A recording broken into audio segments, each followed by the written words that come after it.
stronger Gator came out ahead. They landed the last punch that proved to be the final blow. That is true. Small town, big dreams. That's what football can do.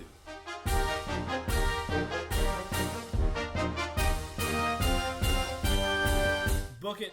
This team is going to be on Canal Street. Oh, I would love that. Top of the boot to ya. This is the Norla Sports Recap Show with JD.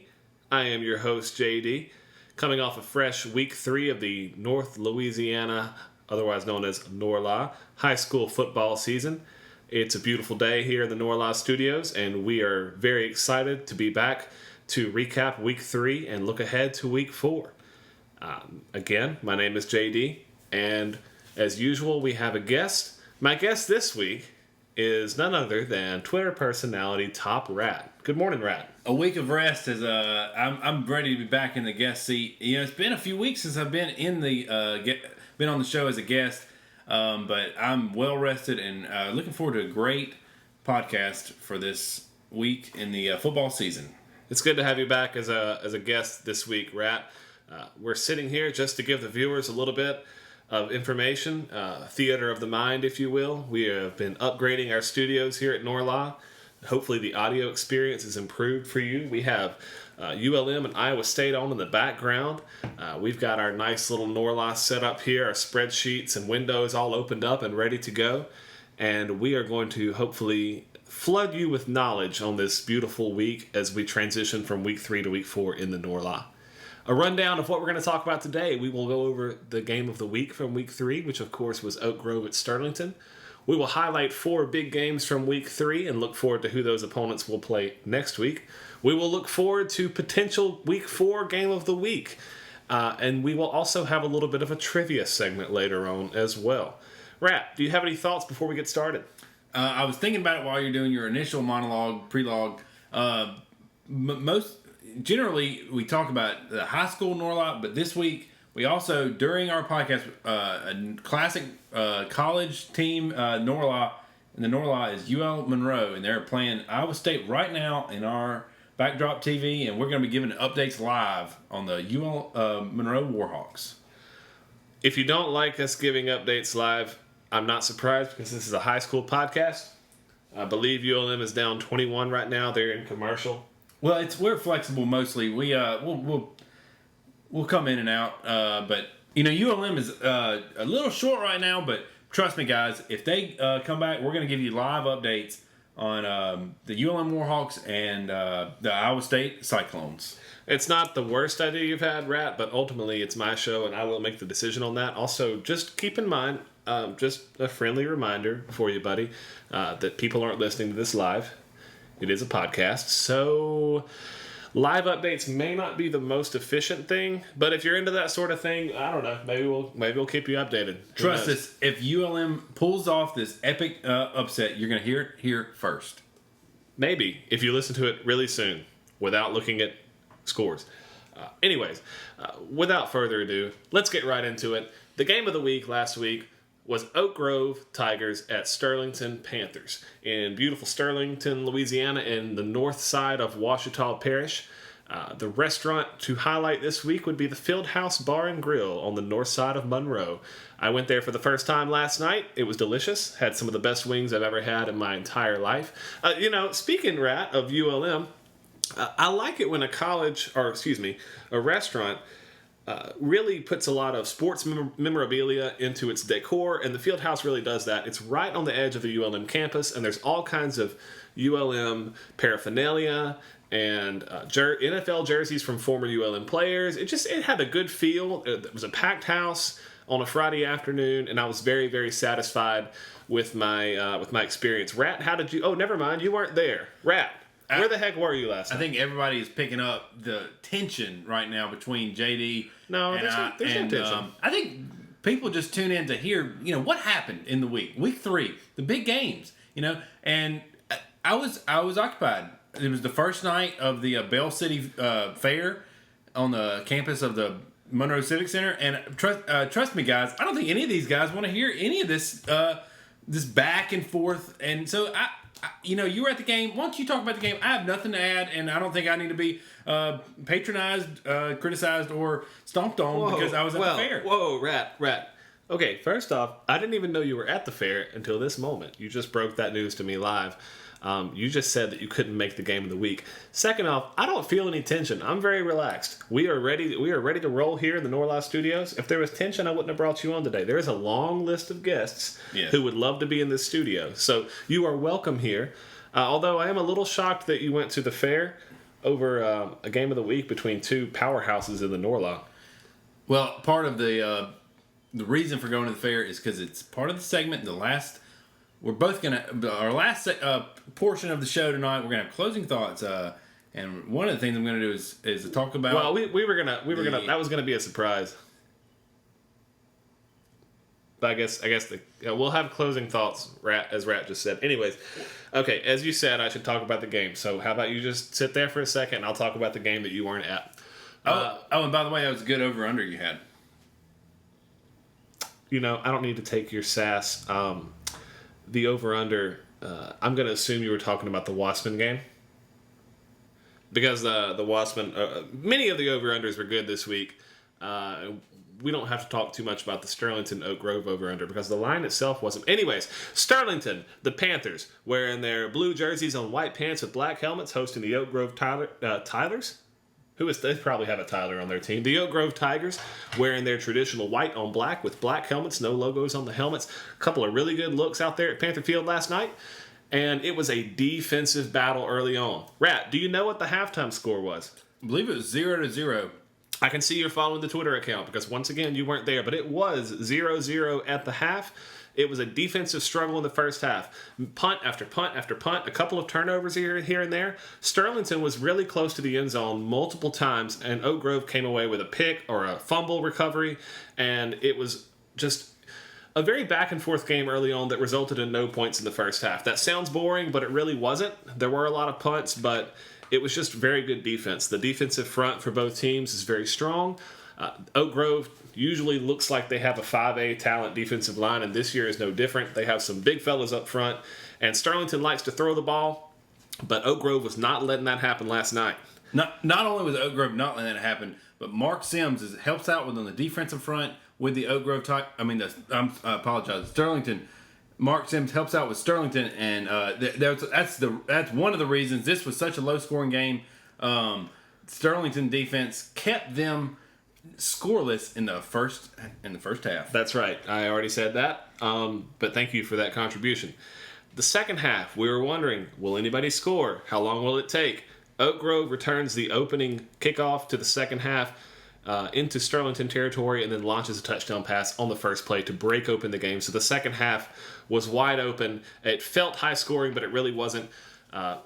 Oak Grove scores to make it 7-0. Sterlington answers back to tie it at 7, and then they take the lead 14-7, and then they kick a field goal. They're up 10 points. The line's looking really good. Oak Grove, who didn't throw the ball much all night because of Sterlington's good defensive backfield, in the last minute of the game, throws another touchdown pass. So when they did throw, it was effective. A good onside kick wasn't quite recovered, and that's how the game would end up. Sterlington defeating Oak Grove 17-14 in a tough battle for what I believe they call the Mayor's Cup there in Sterlington. I guess it's something between the two municipalities. Well, it's not very far between the two municipalities because there's classic Highway 2 runs between Sterlington and Oak Grove. And, hey, everybody, passing right on Highway 2. This was a Mayor's Cup. Not a long distance between the two. Typically, going east to west, you want to get on I-20, but highway, if you're a little north, just like Oak Grove is, hey, Sterlington's not far from I-20, but they're north. You want to get on Highway 2, just straight shot. And that's why these teams are so rivalristic. What highway is that again? The classic Highway 2. Thank you. Didn't think you quite said it enough for the listeners at home. But very good. Highway 2, folks. But yeah. There we have it. Sterlington improves to 3-0 on the year. Oak Grove falls to 1-2. It's been a tough start for the Oak Grove Tigers, losing to 5A Benton and 3A Sterlington. They did pick up a win against Rayville last Thursday night. Sterlington will move on next week to have what should be a tough matchup at North Webster, a 4A school who played Minden pretty close this week, but I believe the Panthers will come out victorious there. And then Oak Grove has a home game, which they should win against Sinlaw opponent Delta Charter. The Delta Charter Storm coming up to Oak Grove. So Oak Grove should right the ship next week. We wish both of these teams luck and hopefully see them again in the playoffs. I think the meteorologists are calling for clear skies as the Tigers will play the Storm, which is probably gonna be pretty probably not gonna be too wet when the Storm play. Very good. Delta Charter out of Vidalia and the Sinlaw. Anyways, Rat, would you like to talk about some of the big games from Week 3, which you surely didn't watch because you were at the fair, apparently? Yes. Thursday night, Airline was at Ruston. Ruston came out ahead in the second half, 49-28 over Airline. What are you doing? What? What are you doing? Did you have? I was going to talk about some key games. What are you? Oh, you're just running. Okay, you know what?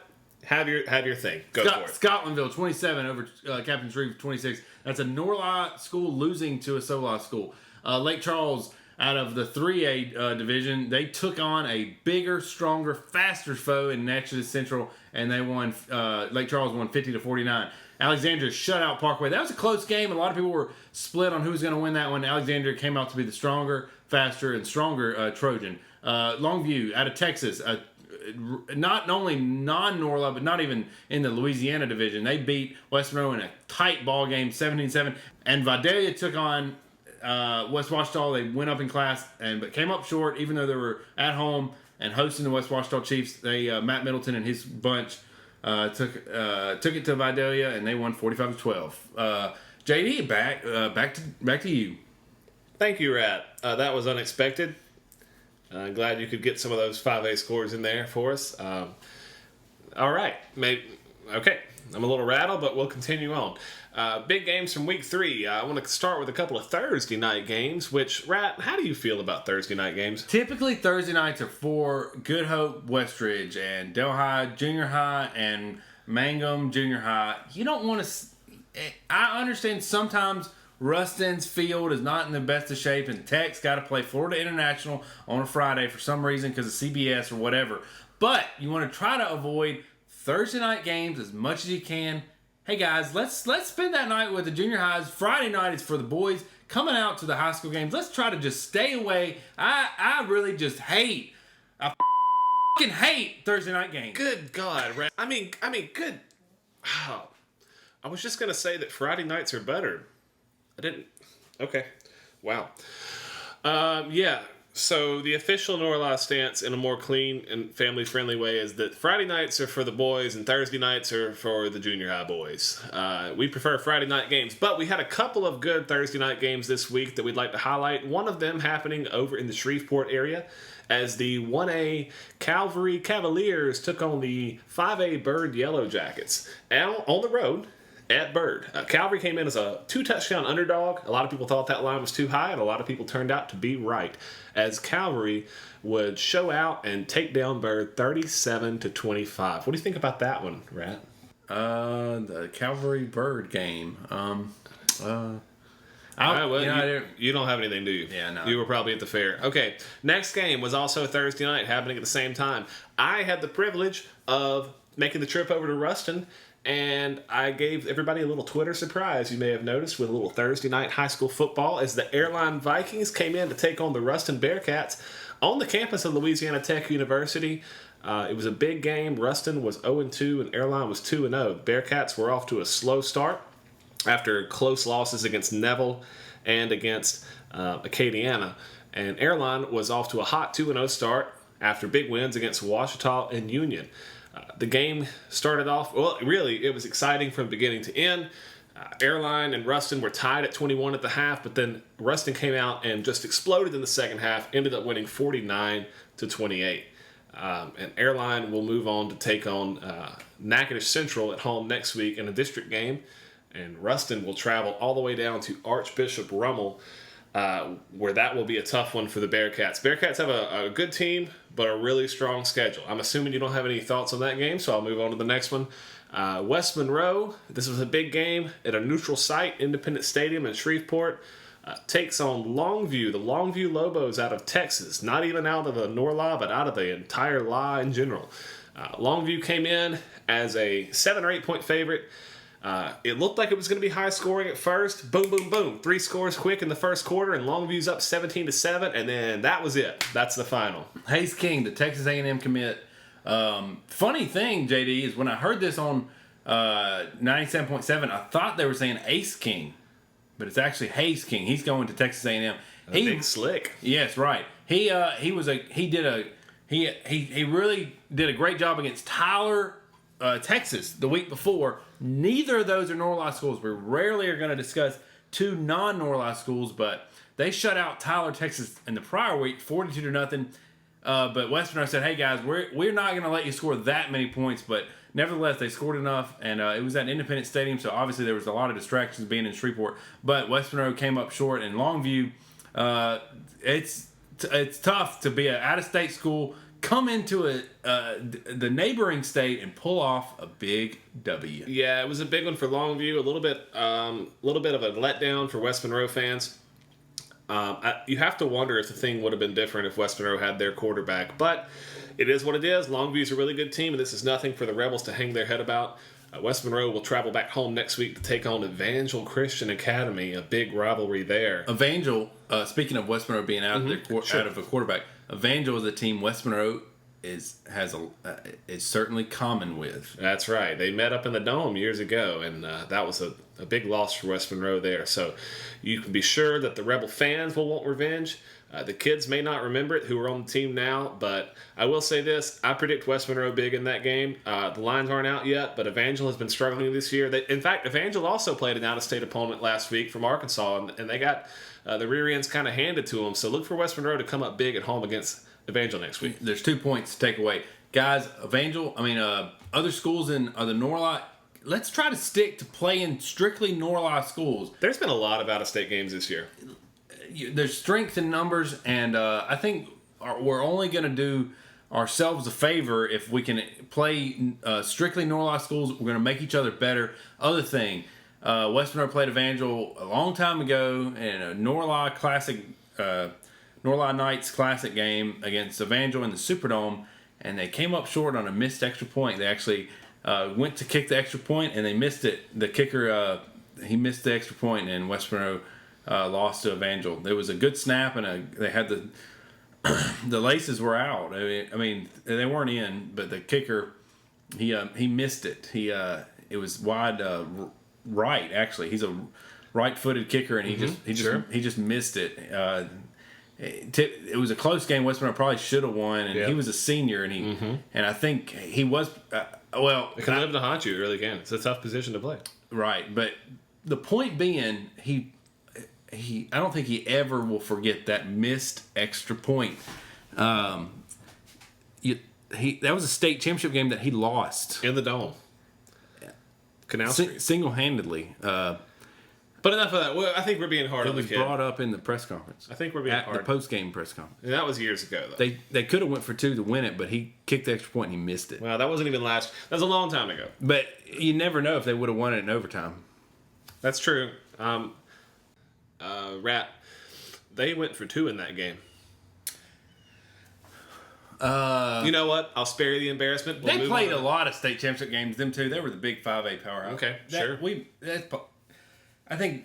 For time purposes, yes. Let's talk about the game. Neville game. Yeah, Neville went on the road, the short trip over to Ouachita, and this one turned out to be a shootout. Lots of scores late at the end of the game. It looked like Ouachita was going to upset the Tigers many times, but Neville always had an answer. This is big for Neville.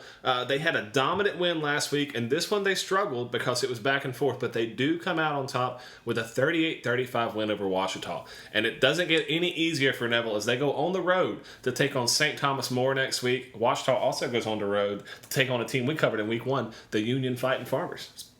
Wow, that's a Ouachita Classic drop down in class. Ouachita. I like to see that. I like to see the big schools going on the road. When it's 2 Norla schools, Yes, I do like to see that. It's very nice. The other thing is this is a close matchup, not only in obviously the amount of points they scored, but not only that, but the skills they brought to the table, but even more than that, the short distance. Neville is just off of Highway 80 there in Monroe. It's called Louisville there, actually. But Washita, hey guys, they're also off of Highway 80. This was an intra-parish rivalry. These teams, they know each other. I think they knew each other more than we thought. That they do. And now I would like to move on to some potential week 4 game of the weeks. So, Rat, I'm going to list 4 teams, 4 games. I'm just going to rattle off all 4 of them, and then you can tell me what you think. First of all, hello, Carroll. Oh, God. 2-1. They won, I believe, either between 2 and 4 games all of last year. They had a beautiful showing, making the short drive up to Bastrop, right on the beautiful 165 U.S. highway, not Louisiana highway. And they came up short, they came up 24 points. That's not bad. That's really a 3-score game. A lot of people think, hey, 24 guys, that's 3 touchdowns, 3 extra points. I know, 8 times 3 is 24. And then a field goal, which is 3 points. That's 6 plus 1 plus 3. Well, 6 plus 1 parentheses. Carry the 5. And but Carroll is the team to watch in this parish. Right. I'm all in, and I want to see this team win. Carroll is. They're doing a great job this year. They're there. Okay. Management let you host last week. Wasn't going to talk about it, but one thing, besides there being no music in the podcast, which was kind of bizarre, you went on this rant about Carroll, and I don't understand it. And now you're trying to do it again. I'm going to shut down the Carroll talk for the rest of the podcast. Maybe we'll talk about it next week, but no more this week.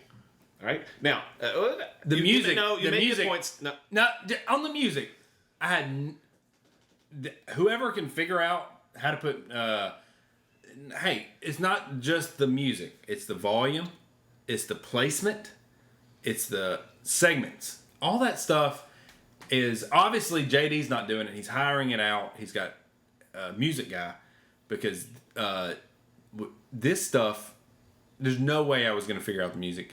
And I think we're lucky to even have a podcast last week. So I think for filling in as a typical guest and then turning to host, I think it was a great. The music doesn't even add anything. Sure. So potential week 4 game of the week next week. I'm going to list 4 games, and then after I list all 4, I want you to just kind of react with your initial thoughts. All right, you ready? Here we go. 4 games that could be game of the week in the Norla next week. Number 1, we have Evangel Christian at West Monroe. Number 2, we have Byrd at Halton. Number 3, we have Cedar Creek at Delhi. And number 4, we have North Caddo at the surprisingly 3-0 Bossier. I don't know if you wanted thoughts on any of those. I do. What about Carroll at Huntington? Oh my God, really? I don't even know if Huntington's MPSA or not. No, Huntington is a 4A school in Shreveport. You should know this. It sounds like an MPSA school. It needs to have academy or something. But I think you have to at least put it in the hands of the voters. Let's see if I think they want to see Carroll. On Twitter, you can only put 4 schools on the poll. And I've already listed 4. Oh yeah, Twitter said you can only put 4 schools, huh? They said that in their bylaws. Schools? They said schools or options? Options. But we're putting the schools as the options. Okay, whatever. If you can figure it out. Anyways, so, okay, you want to talk about Carroll and Huntington? Well, we don't have time for that. My guess is that our fan base, which is traditionally on the west side of the Washita River, is going to pick West Monroe at Evangel. I mean, vice versa. I feel like we have to put that one up there because of the history, but I don't know if that's a good game. I really do not like going to West Monroe. It's hard to get a media pass. Standing on the sidelines is tough. It's like going to a D2 college game. It's hard. If I wanted to go to MC, I would have went to MC. Okay. I'm looking at Cedar Creek and Delhi. Seems like it could be fun. I don't have the tuition to go to Mississippi College. Okay. None of us do. We all went to ULM or Tech or Lafayette, or we didn't even go to college, but nobody went to MC. The point is, West Monroe is a pretty much D2, and it maybe even be a private D2, but we're gonna put it on the polls. But I really don't want to go there. All right. Yeah. Well, I kind of don't either. So maybe we'll put it on the polls as a courtesy. But remember, vote not where you want to go, but where you should go. Right. Okay, so that's potential 4 game of the weeks. Again, I'll run through those again so you can think about them. Think about these before you vote. The poll will come up later this weekend or early next week. Think about this. Listen to the podcast and think about it. Evangel West Monroe. No, don't. You've already said it. They know that. Bird Halton. Halton's really good. Cedar Creek Delhi and North Caddo Bossier. Trust us too. If we go to Delhi, we're going to be going to the beautiful Mare Star Vicksburg. We're going to give you a full report on the Mare Star and maybe even the other casinos in the area. Okay. Maybe. Well. Okay. Sure. Well, I think it's almost time for a commercial break. After the ad break, we're going to come back. We have a new segment. Me and Rat are going to play some Norla trivia. Are you excited, Rat? I'm very excited. All right. Well, we'll be right back after these messages. Welcome fans, coaches, Spirit staff, and players. I want to invite you to come see our store, Computer Problems and Repair Jobs of Shreveport. We can handle anything from servers, hardware, monitors, keyboards, mouses, USB, viruses, spam, malware, printers, fax machine errors, DVD converters, email configuration, tips, hard drives, and even more. Like color card, routers, internal configuration, internet problems, and browser configurations. To name a few, we are located in Shreveport, and we look forward to your business. And we're back from the break, and it's time to play a little Norla trivia with JD and Top Rat. Rat, are you ready to play some trivia? I'd love to play. I think this should be a weekly segment. Well, we'll find out. I'm going to explain the rules, and there's also some stipulations here, right? There are 5 questions, multiple choice. I'm going to ask the question, give you the choices, and you can think about it, and you can respond however. But there are stakes to this. I understand that there's a segment you wanted to do. Yes. I am only going to let you do the segment if you get at least 3 of the 5 trivia questions correct. I would ask you now if you agree to those terms, but you don't have a choice. It's time now to play Norla Trivia.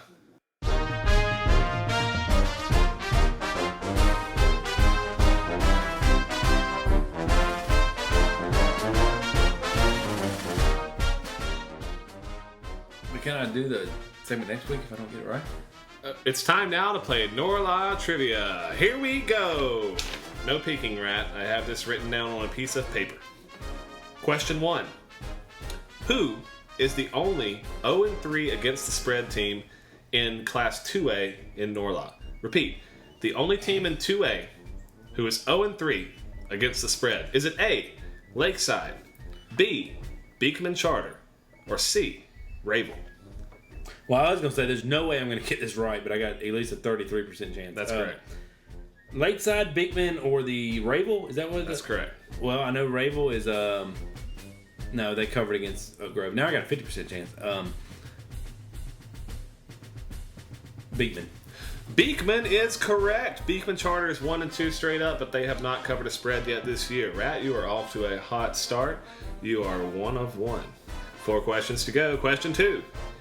Who is the only team in Class 5A in the Norla who is 0-3 against the spread? Is it A, West Monroe, B, Bird, or C, Southwood? Slam dunk, West Monroe. That is correct, West Monroe. Oh boy, I thought that one was going to get you. They are 2-1 straight up, but they have yet to cover a spread. 0-3 against the spread. Maybe a troubling sign for the Rebels. Rat, you only need to get 1 more of these correct to win the game, but even if you get the next one, we're going to run through all 5 questions anyways. Question number 3. How many of the 11 schools in Class 3A Norla are undefeated 3-0 against the spread? Is it A, 1, B, 2, or C, 3? How many of the 11 3A schools are undefeated against the spread thus far into the season? 1, 2, or 3? Not B. B is not quite right. There are actually 3 schools. The answer is C. Bossier, Caldwell, and Carroll are all undefeated against the spread. That's right, Carroll. I can't believe you didn't get that one.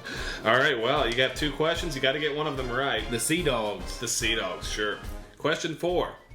Which parish has the most Norla football schools? Which parish has the most Norla football schools? Is it A, Caddo Parish, B, Washita Parish, or C, Bossier Parish? Well, those are good choices because it's obvious either Monroe or Shreveport. Bossier.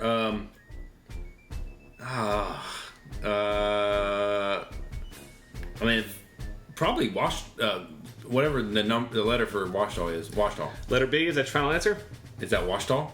Washita, is that your answer? I mean, I'm picking Washita. I don't know what the letter is. Well, you are incorrect. It's actually Caddo Parish. Washita has 10 Norla schools, and Caddo has 12. Dang! I know, Wow. there's a lot of them out in Caddo. You forget about like Northwood and North Caddo and all them boys, you know. Oh wow! I bet a lot of our viewing audience didn't know that either. Well, they actually added one this year too. Magnolia is in Caddo. The School of Excellence in Driving. Right. You got Green Oaks, and you have all the private schools, Calvary, Evangel, all that good stuff as well. Right?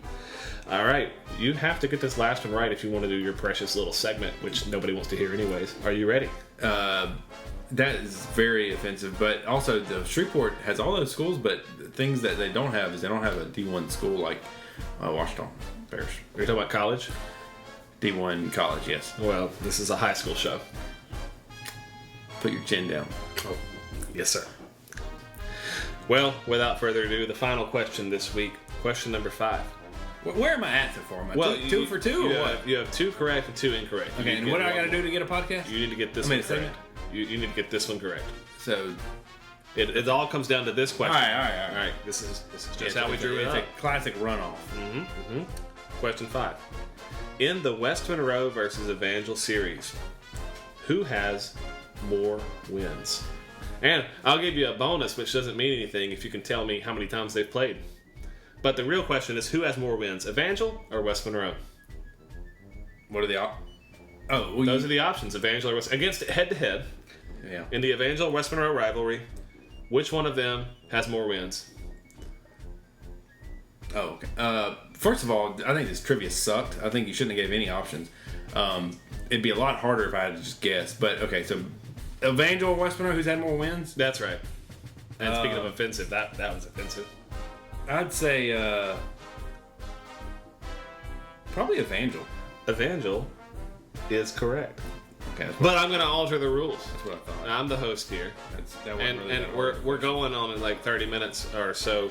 So, sure, maybe not a hard question, but we really don't have much time for your segment. So, but I'm going to allow it if you can tell me.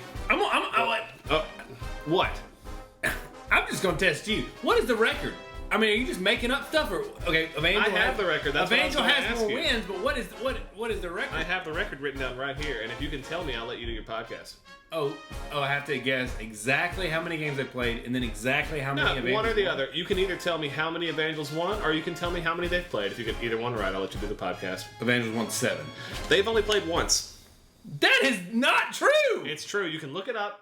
You can look it up later. Are you talking about regular season or playoff? Total. The game in the state championship is the only time Evangel and West Monroe have ever played in That football. is so not true. It's true. So not true. I looked it up on They've played in the one where the kicker missed an extra point, but then they played before That one that doesn't too. exist. Then they played. I know one time they played on ESPN, and it was at West Monroe, and I watched it on ESPN. I didn't even go to the game. That's just not true. They've only played once. This is terrible. That you're producing trivia that you don't even know.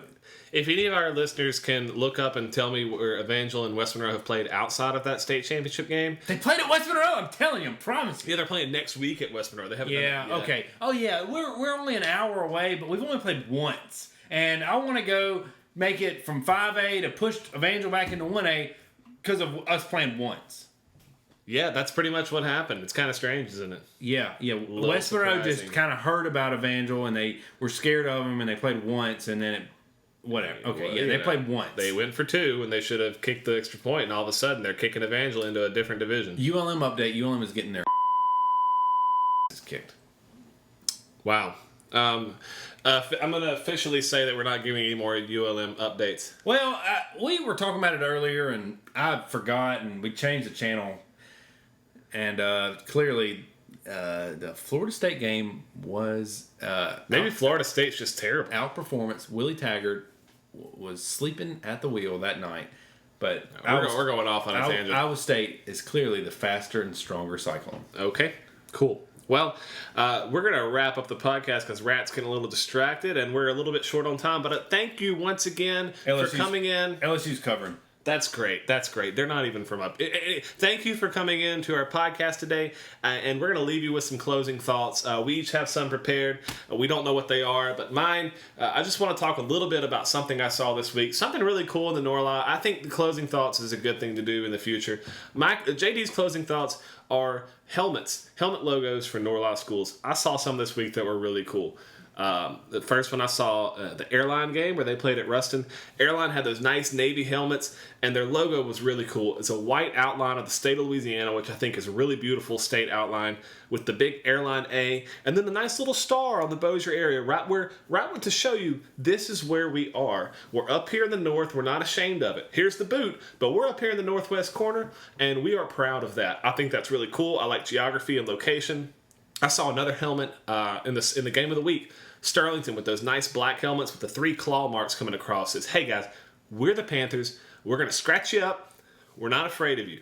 And then, Oak Grove with just the matte black helmets with no logo at all. Even that has something they contribute. I think more schools should spend more time looking at their logos and saying, hey, how can we make this fun for the teams and the players and the fans and really show pride in who we are. But that's JD's closing thoughts.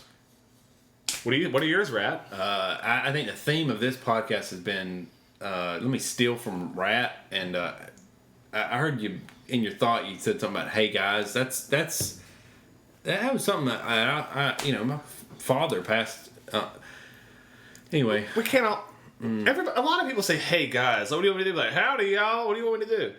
I don't know. Do you have any closing thoughts? Will it help if I know apologize? that Ruston needs to change their logo. They're gonna. They already did, and they already replaced him on the helmet. Like, what do they have? It's the new R. It's shaped different.